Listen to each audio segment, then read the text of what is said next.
Why did you do it?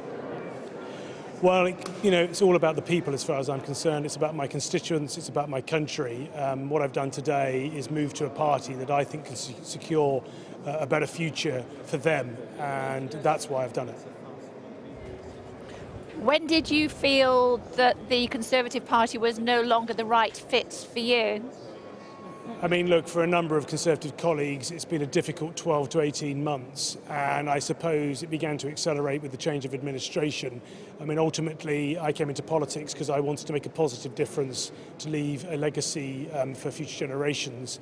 And when you've got a Conservative administration that's hell-bent on delivering a no-deal Brexit, I'm sorry, that's just not in the best interest of future generations as far as I'm concerned. So I've moved to a party that has always been at the forefront of trying to stop this nonsense, and I'm very proud to do so. 2017, you stood on the party ticket. You agreed with the manifesto then. Tell me what's changed. Is it Boris Johnson in number 10? No, I mean, first of all, the manifesto was published after I was agreed to be the candidate. I mean, that's often sort of cited as a reason.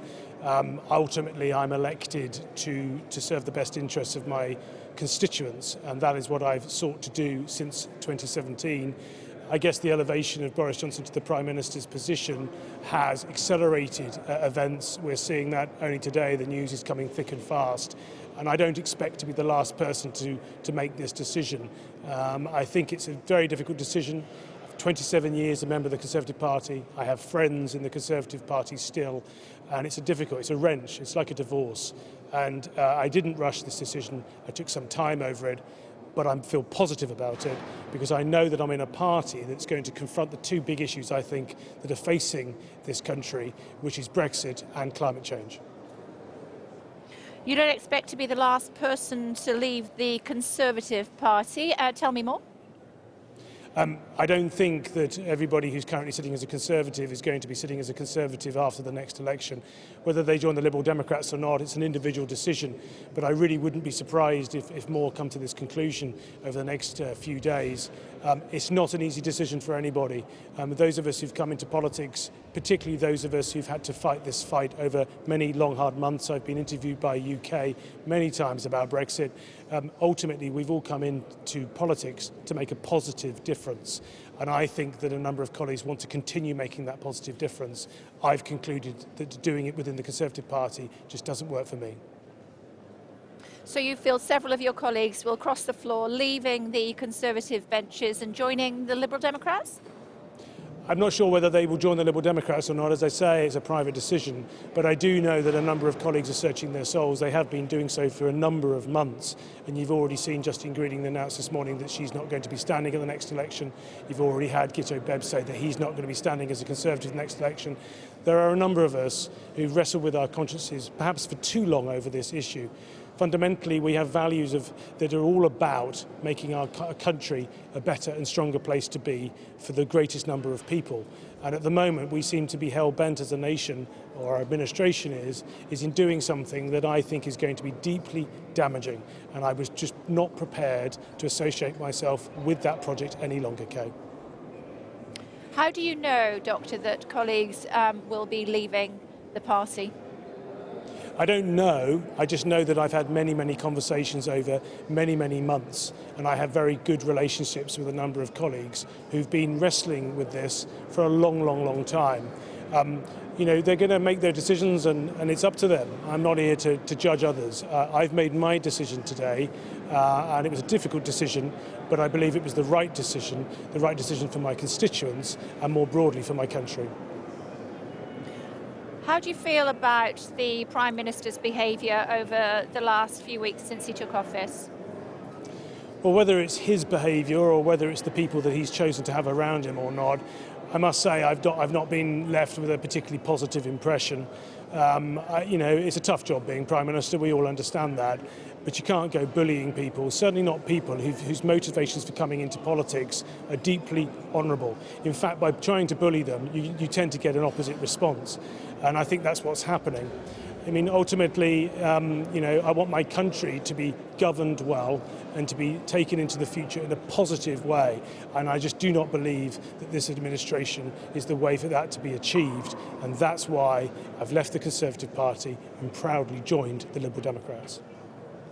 Was there a moment that you thought, you looked yourself in the mirror and thought, I just can't do this anymore? I was speaking to one of your colleagues recently, and he said it was the moment that a young woman was marched down Downing Street. She was basically frog marched out of Downing Street with an armed officer by her side for doing her job. Look, it's been building with me for some time, Kay. I think you know that. But actually yesterday morning, an interview took place on LBC with Jacob Rees-Mogg and a consultant neurologist. Jacob Rees-Mogg was just disgraceful in his manner and the way in which he spoke to a member of my profession. So if I'm going to cite an incident, the straw that broke the camel's back, it's that. It was disgraceful. It was about ignoring evidence. It was about showing disrespect to experts, for people with professional standing, with knowledge. And if this is what Brexit is about, if this is what this project is about, which is ignoring expert advice, ignoring democracy, trying to circumvent Parliament, any decent person must ask themselves, must look in the mirror today and say, I do not want to be party to that. That's what I've done, and that's why I'm proud to have joined the Liberal Democrats. Will you stand in a by-election? I mean, it's not about me, Kay, this is about the issue. I don't actually think a general election should take place until this Brexit issue is dealt with. If they want to call an election, if they can find a mechanism to do so, I'm going to be out fighting for what I believe in. But ultimately, by-elections, I think general election is probably going to come at some point, and that's when this is all going to be decided. But for now, let's concentrate on the issue at hand, and the issue at hand is stopping a no-deal Brexit that does not have the explicit, informed consent of the British public. That is the project I'm concentrating on, not on my future political career. But given that you are an honourable man, Doctor, and you're no longer representing the Conservative voters in your constituency, isn't a by-election the obvious next step? Actually, I think I am representing the voters of my constituency. The correspondence I get increasingly is showing anxiety about the direction of travel, and it comes from people who've both voted Leave and voted Remain. The way our system works is I'm elected as a trustee. I'm elected to make judgments on behalf of my constituents, on behalf of the many, many businesses who tell me from lots of different sectors that any form of Brexit is bad for their future. Whether I am a Conservative Party Member of Parliament or a Liberal Democrat, I will continue to do that and fulfil that role until the next general election. Final thought before we let you go, Dr. Lee. If Jeremy Hunt, I should say, had won the leadership race, would you still be in the same position? Well, it's a hypothetical. I mean, I suspect Jeremy would be wrestling with the same things that Boris Johnson's wrestling with, but he probably would be doing it with a bit more, shall we say, with people around him who don't engage in bullying tactics. So maybe it would have been different, but I think realistically, in time, this was inevitable. I haven't left my party has left me, Kay. My values remain the same.